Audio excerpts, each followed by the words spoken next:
Hi, it's Romeo Bruni, and today we're going to talk about multi-messenger astronomy.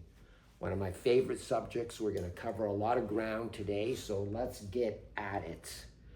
Obviously, when astronomy started with Galileo and the invention of the first telescope, it was all about light. It began with light, but progressed a long ways from there, and we're going to go through it right now. Let's start with light. Well, let's first briefly talk about what multi-messenger astronomy is. As I mentioned, Galileo was the first one who used light. But since then, not only are we using light, but we're using gravitational waves, neutrino astronomy, and cosmic rays. These are four separate and distinct messengers, each produced by separate and distinct entities, often with overlap, and which can be combined in various ways to investigate the universe. Let's begin with EM radiation. One quick summary. EM radiation works using the electromagnetic quantum theory and looks at light. Gravitational waves are assessed using Einstein's theory of general relativity. Neutrinos are a manifestation of the weak force and are often found when things are decaying in the universe. There's neutrino release.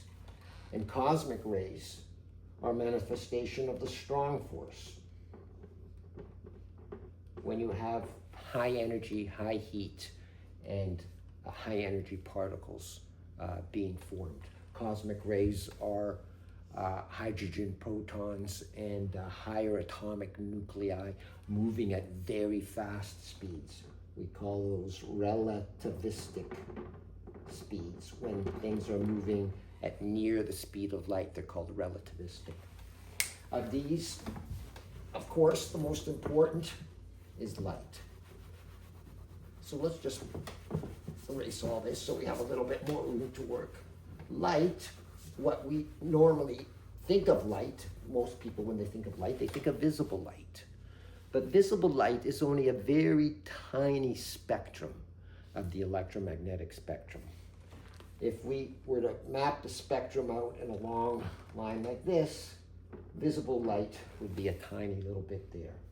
At the very low end, we have radio. A little bit higher energy, microwave. Then we get into the infrared, getting into the visible light, where we have the red through the blue. Then you have the UV light. And then further powerful, more light is X-ray light, and all the way up to gamma rays. So this is all light, all of it valuable information. To decipher in each of these areas, you need very specific telescopes because the way light acts at each of these wavelengths is quite different. You've heard of the wave particle duality of light, where light seems to be sometimes acting like a wave and sometimes acting like a particle. This is most evident in the EM spectrum, where everything at this end, when we do experiments, light tends to look like a wave. When we do experiments at the gamma ray end, light tends to look like a particle. Visible light here in the spectrum is where light has both wave and particle-like aspects, and it's right in the center, exactly what you would expect. Why visible light is right here in the center? Well, why do we see visible light? Why is it I see visible light? As it turns out, the spectrum of light that is released from the sun peaks right in the middle of the visible light range. So the sun releases light, and the majority of the light, it peaks, it's black body spectrum, it peaks, if you will, right in the middle of the light, visible light spectrum. So our eyes have evolutionary developed to measure the most available and abundant light that's present in our little universe, and that's visible light. And if the sun had been a hotter sun or a cooler sun, our eyes probably would have adjusted to that temperature. Okay, light. What the heck is light? You've heard of light being an electromagnetic radiation. Light has to do with electrons. And that's why it's called electromagnetic radiation. Light is released every time electrons move or accelerate. This is very important. So you're seeing the movement of electrons that generates a beam of light, which carries both energy and momentum away from objects. So electrons moving. How do they move and why do they move leads to the most basic breakdown into the types of light that we see. Basically, we can break down the type of light we're going to see into either thermal or non-thermal. In thermal,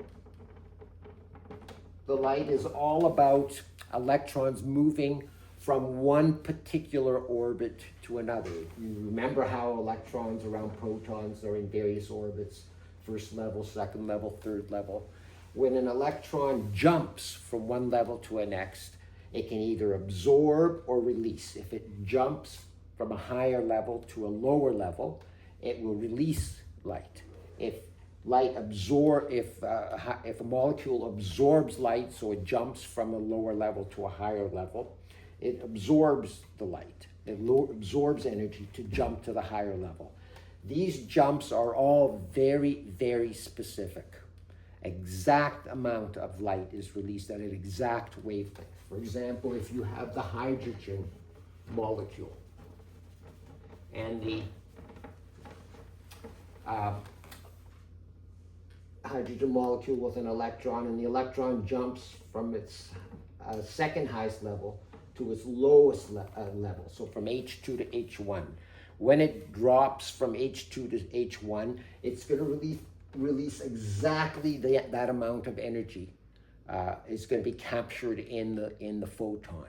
That energy happens to be at the wavelength of 656 nanometers. So that is a very important line. That's a line you're going to see. And I'll explain what I mean by lines. Another very important line, if you will, or marker, is even when an electron can change its spin. Electrons and nuclei have spins. And if their spins are aligned, they're at a slightly higher energy level when their spins are not aligned. And so when an electron flips from an aligned to a non-aligned spin, it will also release light, and it will release light at a very famous wavelength in astronomy, and it's called hydrogen 21. And the 21 is referring to 21 centimeter long wavelength of light. So just the flipping of an electron will release a light beam, and that light beam is exactly at 21 centimeters, and you can scan the universe for this light beam, and it will, when you find it, it's important information. Now, the other thing important about this is this principle here.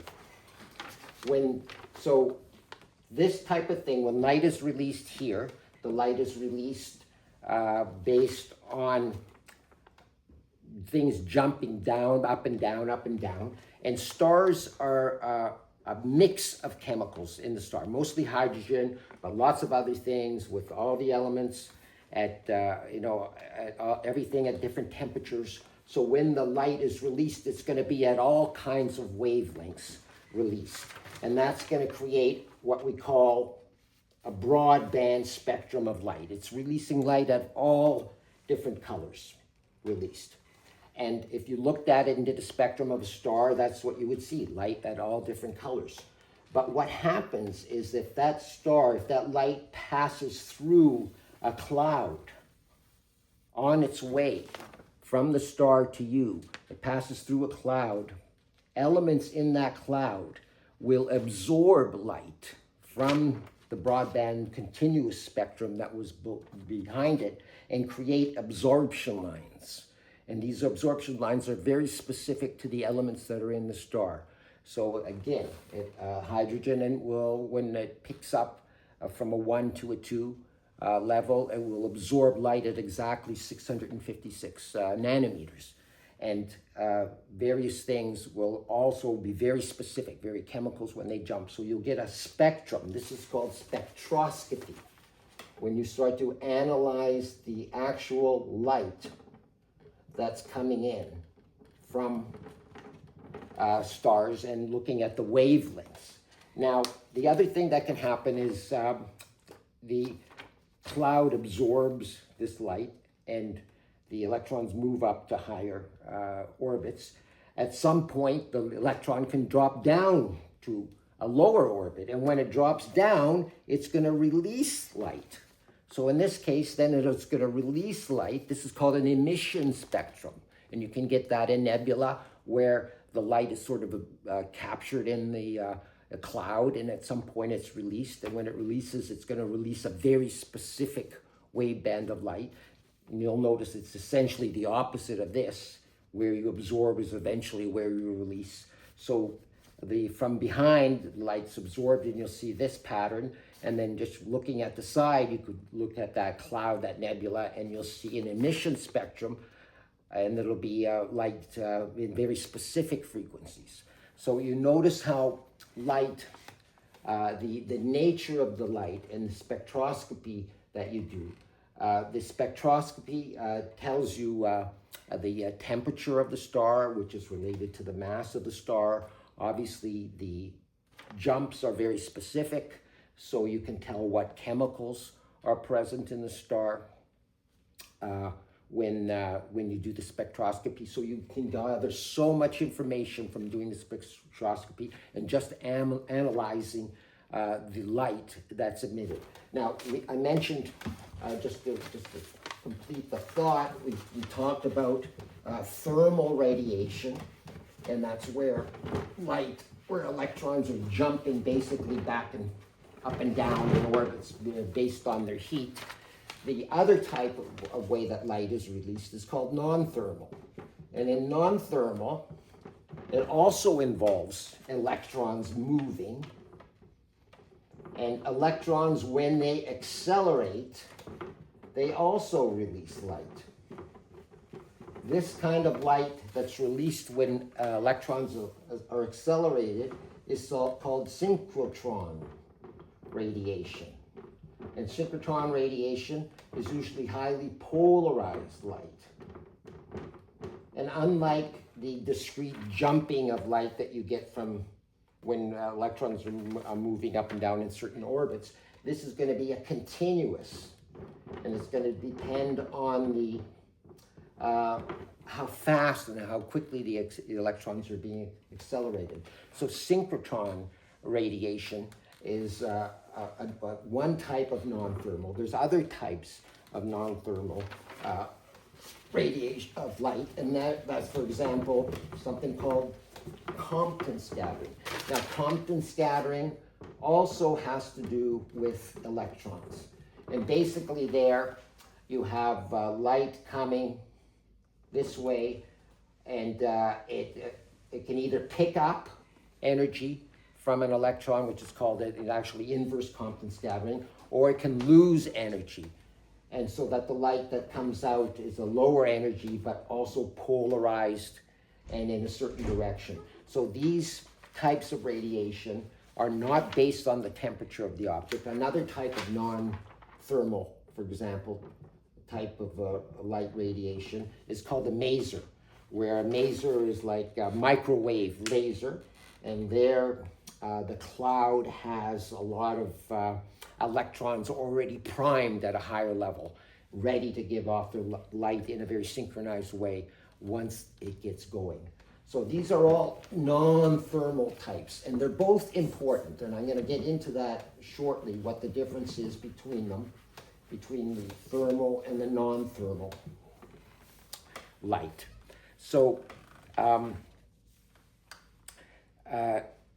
it's very important to remember that light, when it comes into a telescope, we pick it up completely, but there are changes that can happen to it along the way. For example, when it's released, it has certain information. A very important thing I should mention right here is something you probably remember or heard it before. It's called the Lyman alpha force. I want to mention that now because it has to do with this absorption of light here. So what happens with in the Lyman alpha force is if you have a very distant light generator, for example, a quasar, which is an accretion disk around a supermassive black hole. The quasar emits its light. It's going to be in a broad spectrum like this when it's emitted, and then it passes through a cloud here, and as it passes through the cloud there, hydrogen the electrons jump from H1 to H2. In other words, the cloud absorbs exactly a specific band of light from this light passing through, and because the light is absorbed and jumps the hydrogen from the lowest level to the second lowest level. So the light leaving this cloud now from the quasar, when you do the spectroscopy, is going to have an absorption line right at this point. And that, remember, that point is right at 656 nanometers.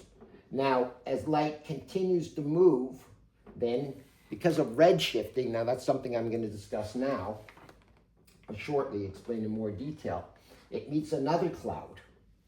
And it will also absorb the light at that wavelength at exactly 656. So it absorbs it there.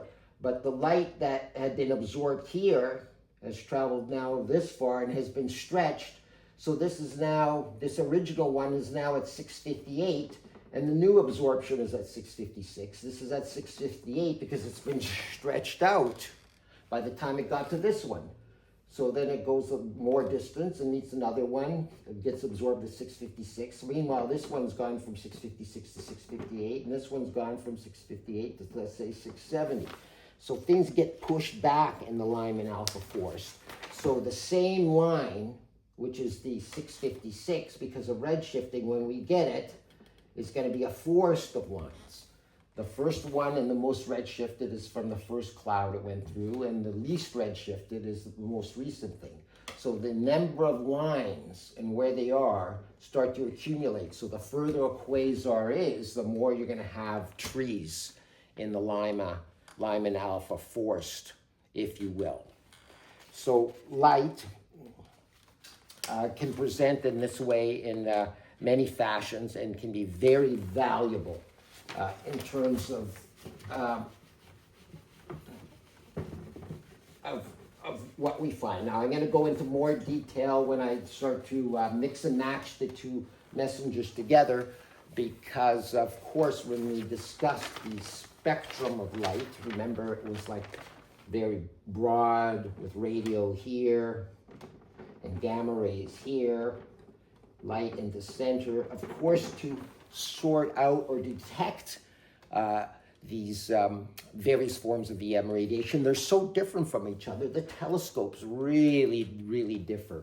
Radio telescopes are humongous things because radio wavelengths are very long, and to capture them properly, they need to be long. Sometimes these rays in their Arecibo, now not operational, would be massive structures. Telescopes for visible light, well, we know how they all look. And often we put them in space. If it's visible light, space telescope, it's the Hubble. For microwave or infrared, I should say, light is the James Webb Space Telescope. We have to operate in the infrared because we're peering into the deep past and light's been redshifted. So, and Hubble, and then gamma ray, X-ray telescopes and gamma ray telescopes tend to be up in space because they can't make it through the atmosphere. And they're very, very different. With a gamma ray telescope, for example, you can't actually capture gamma rays. It's too powerful. It has to hit something, and then you measure all the deflections, and you extrapolate backwards to figure out where it came from. So very important then, as I pointed out with light, is the way what is emitted, and then the absorption lines, and you do spectroscopy, and so on. But very important element of light, of course, is the redshift. Very important in astronomy. The two types of redshifts which are very important are the Doppler redshift. The Doppler redshift is the same shift of light that we hear when an ambulance goes by us. As the car is approaching us, the wavelength gets shortened, and it sounds higher pitch, and as it moves away, it moves to a lower pitch. The same with light. If a star emits light and it's moving rapidly away from us, then that light will be redshifted. So remember I talked about hydrogen releasing light at exactly 656, right? But if it's moving away from us, when we perceive that light, it won't be at 656, it'll be at a longer wavelength. If something's moving rapidly towards us, it will increase the frequency of that light. So that light, at least at 656, will come in at a shorter wavelength. And the amount of decrease is directly proportional to the speed. We use the Doppler shift all the time, for example, to measure basically if things are approaching or receding us. So for example, if we see a distant galaxy in the universe, we actually look at the difference between the light coming to us from that side versus that side. And because galaxies are rotating, if this galaxy is rotating like this, in this direction, the light coming from this side is actually moving away from us, so it will be red shifted. Meanwhile, the light coming from the other side of the galaxy is blue shifted, and from that you can actually figure out the rotational speed of galaxies. So it's very important, the Doppler shift in terms of figuring out radial velocities, whether something is approaching us or going away from us. Of course, even more important type of redshift in the universe is the redshift caused by expansion of the universe. The expansion of the universe. And the expansion of the universe is determined by the Hubble constant.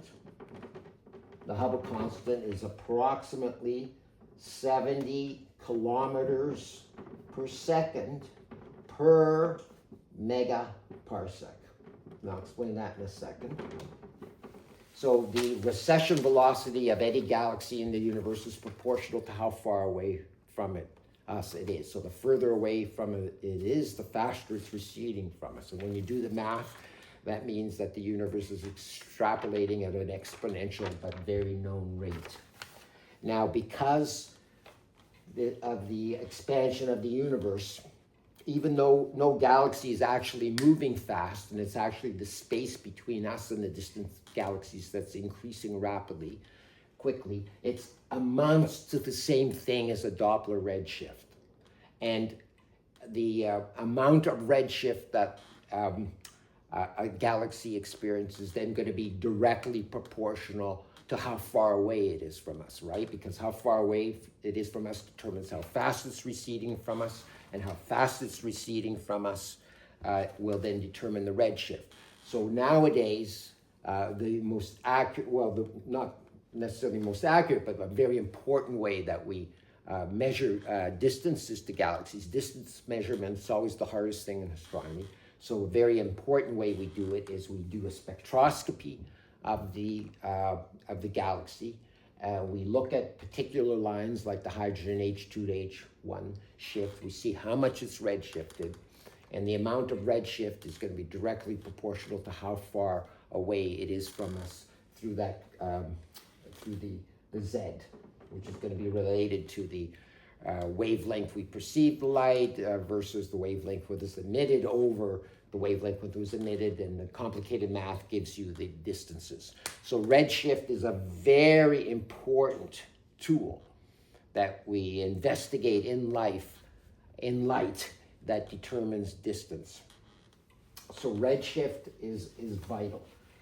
So light is like a very important thing. The other thing, before I leave light, another important characteristic. So we've talked about how light, based on the spectroscopy and the nature of the light actually emitted, gives us information. And then we analyze for these absorption lines and whatnot, can tell us what the light has passed through. The redshifting of the various lines will tell us how far away it is from us. And even after it's emitted, there's other effects that affect the light that are very important. And these effects are called the propagation effects. Now, you have all heard that the speed of light in a vacuum is a constant. Well, thankfully, there are no vacuums in space, because if there was, then all light would travel at the same speed and we couldn't get any more information from it. But because light does not travel at the same speed through a medium, and there's media everywhere in the universe, then the media itself is going to affect light. So once it's emitted, it has its information. And then as it's traveling towards us, what it passes through in the distance, the propagation effects, gives us information about what's between it and when we get it.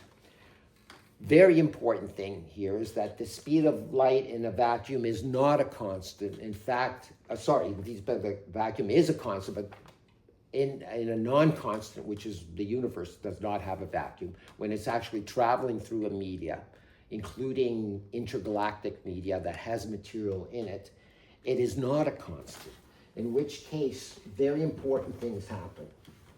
The most important of them all is called dispersion. And in dispersion, the speed of light varies with the wavelength, so that the longer wavelength light,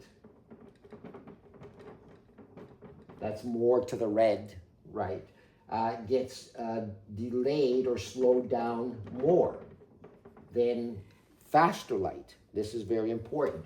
This is very important, for example, when, remember, I mentioned the rate towards the radio waves, we have more wave-like characteristics of light. And there's a particular phenomena in the universe that we've discovered called fast radio bursts. And in fast radio bursts, it's a type of non-thermal radiation that's being released. In this case, the most likely cause is something called a magnetron, which is a very powerful neutron star, and it releases this light. And when it's released, it releases a continuous spectrum, of course, because it's non-thermal, and it's all released at the same time. But by the time we reach it, if we plot out the frequency of the light versus the time, frequency versus here, the faster, the more narrow, the higher energy radio beam comes in before the lower. So the amount it slows down, when it was emitted, it was all emitted together, but when we receive it, the longer wavelengths come in after, and the amount of slowing down is called the dispersion measure, the DM. That's not dark matter, that's the dispersion measure. And the dispersion measure is directly proportional to the amount of free plasma, galaxy far away emitting the light, we get it here in our galaxy. The amount of free plasma in the intervening distance delays it. So, and it's pretty much a constant, so that's why it's an excellent proxy for distance. The more the dispersion, the further away the source. Other things that also are wavelength dependent for light in terms of propagation effects are things, for example, the reasons stars twinkle is because of scintillation, which which is a kind of like scattering effects and scattering. And scintillate, and they can actually measure the amount of scintillation and scattering in the light that they receive, and that gives them information as towards how much clumpiness is in the intervening material. And then another thing they do, propagation effect, is called Faraday polarization. And I mentioned that, for example, this is for non-thermal light, it's polarized, and the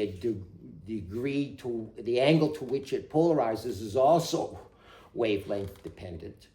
So they can garner information, and what causes polarization is passage through magnetic fields.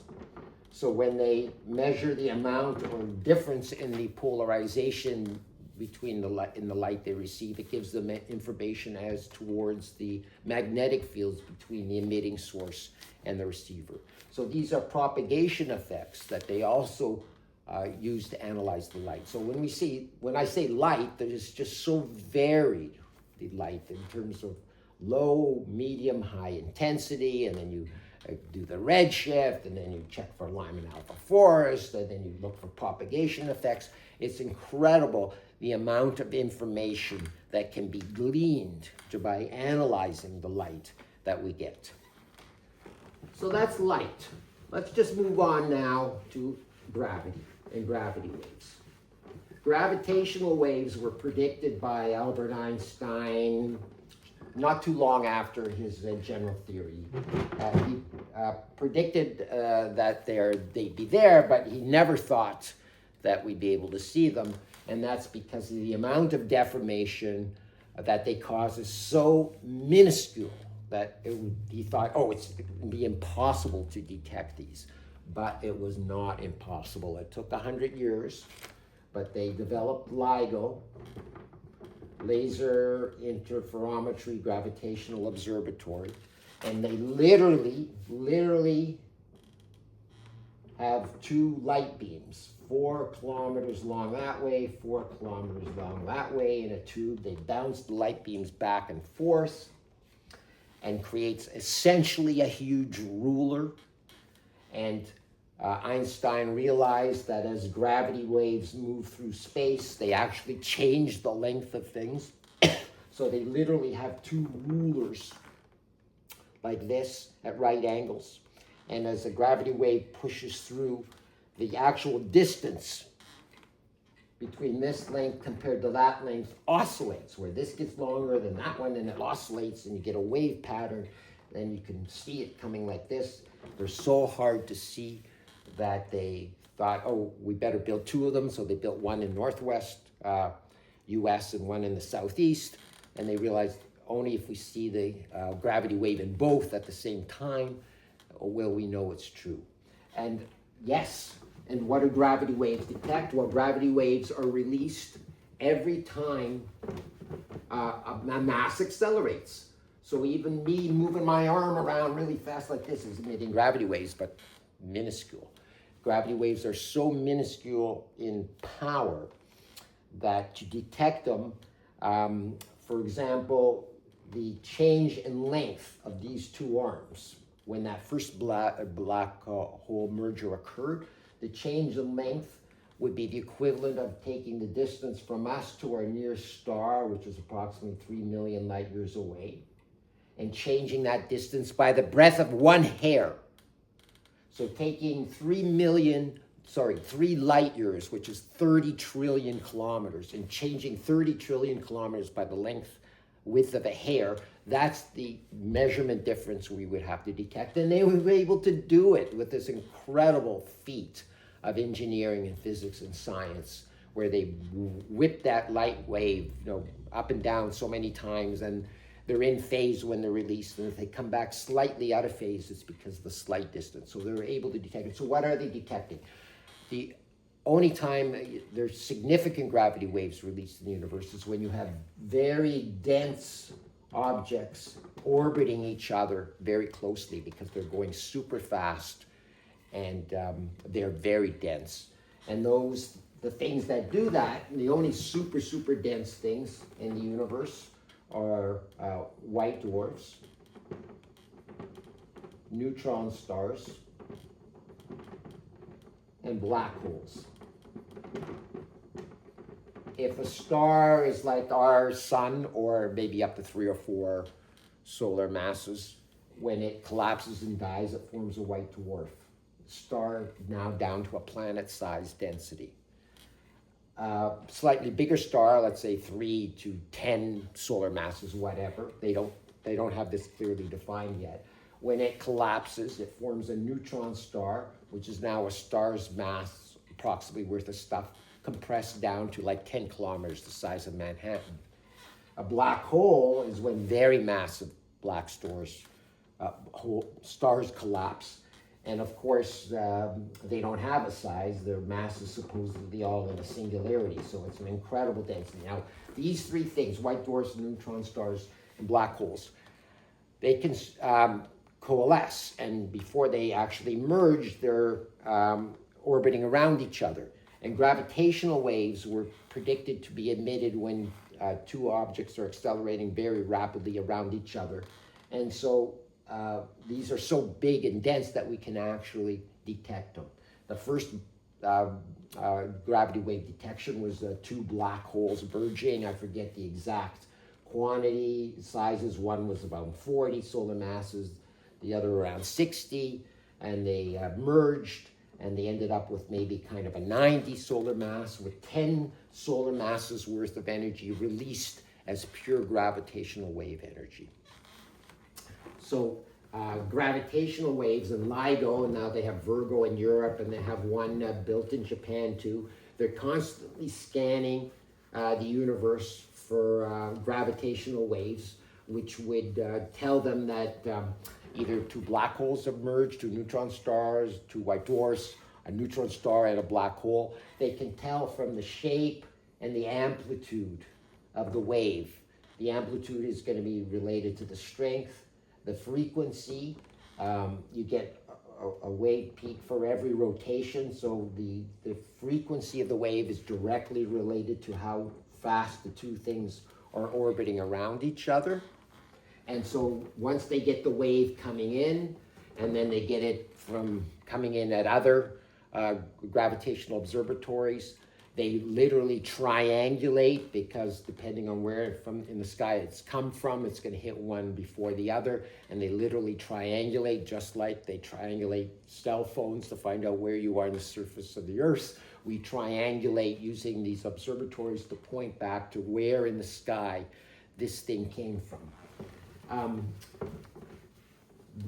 This is very important now in terms of multi-messenger astronomy, and the most famous of them is a gravity wave 1708-17.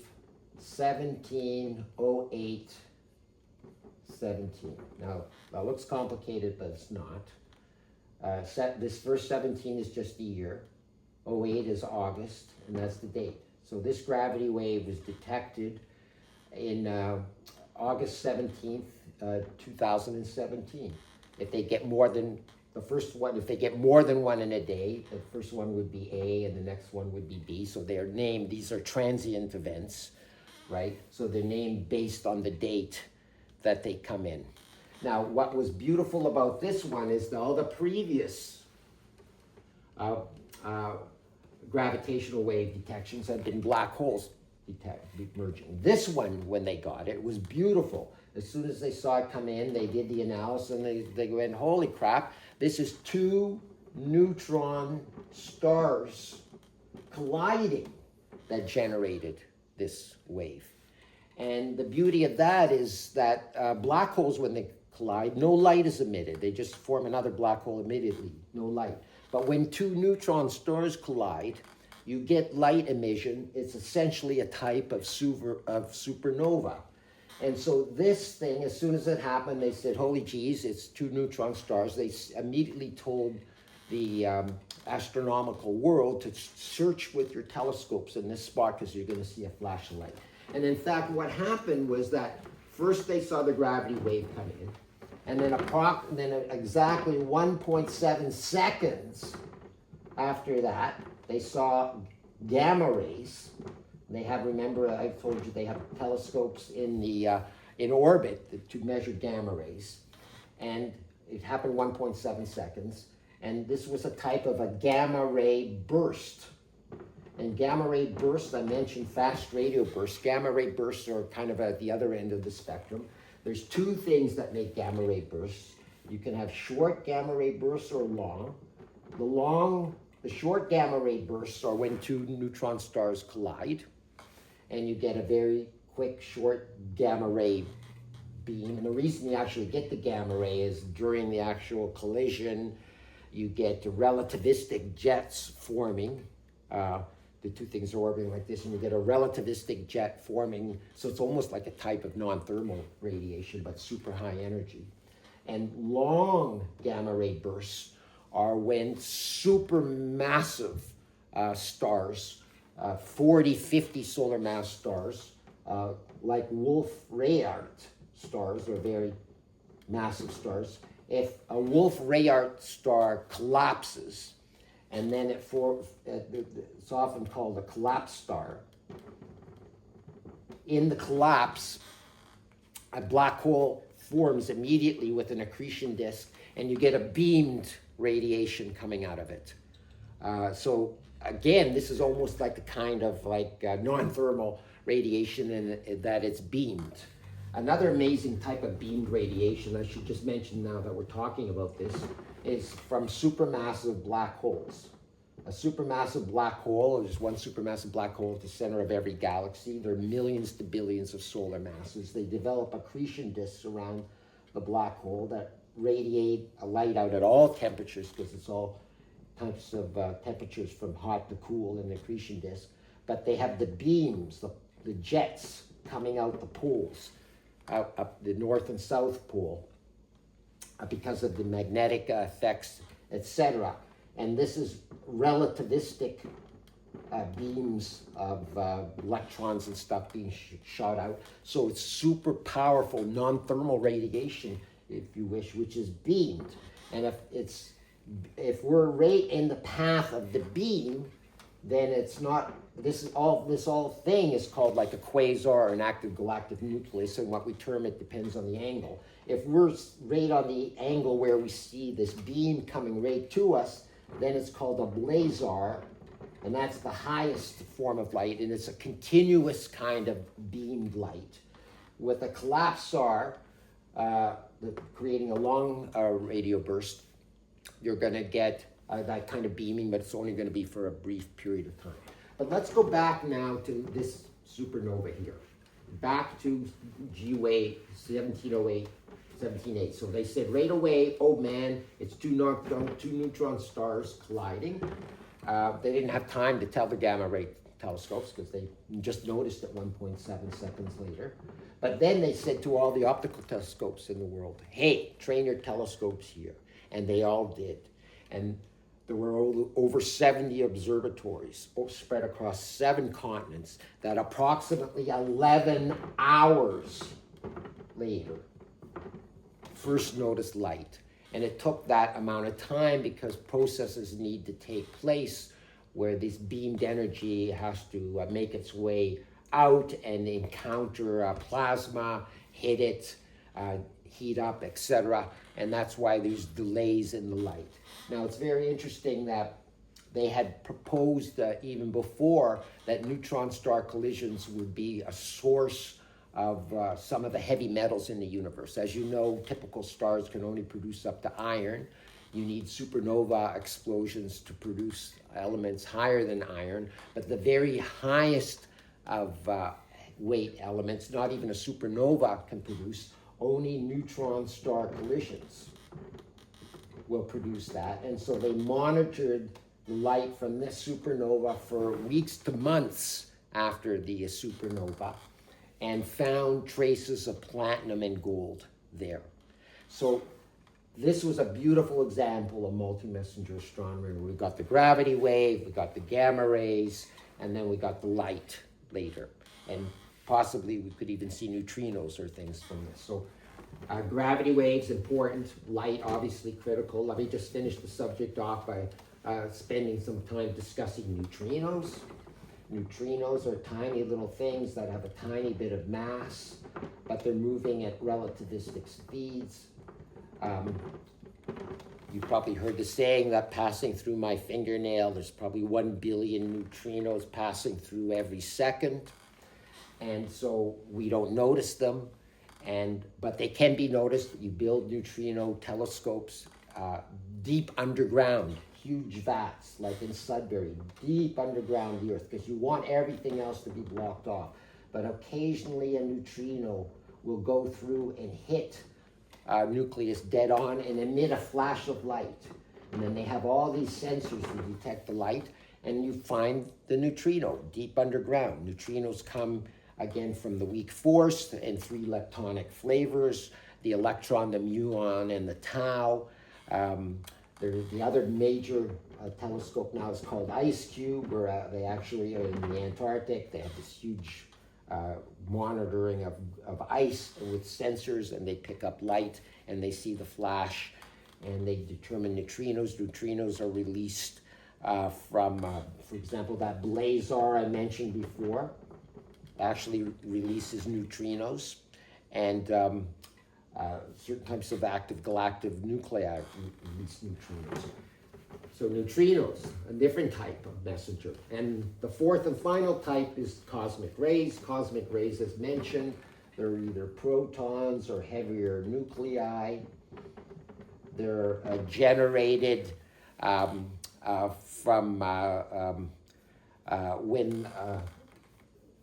they're generated from something like the Crab Nebula, where you have very powerful forces. It's from the strong force, so we have high energy forces, like when a nebula is expanding and it encounters plasma, and it will release cosmic rays. We get cosmic rays obviously from the sun. Cosmic rays are what cause the northern lights. Cosmic rays are charged particles, so they're affected by our magnetic field, and so they don't stream in through the Earth, but they stream in at the poles. And we detect them, and they help us to figure it out. So these 4 things: light, gravitational waves, neutrinos, and cosmic rays, are 4 separate messengers. Each carry important information. We gather all 4. Often we can tie them together because any particular process will release more than one type of this type of radiation, and we need to pick them all up to decipher what's happening in the universe. I hope you've enjoyed this. I'm Romeo Bruni. Talk to you again soon. Bye.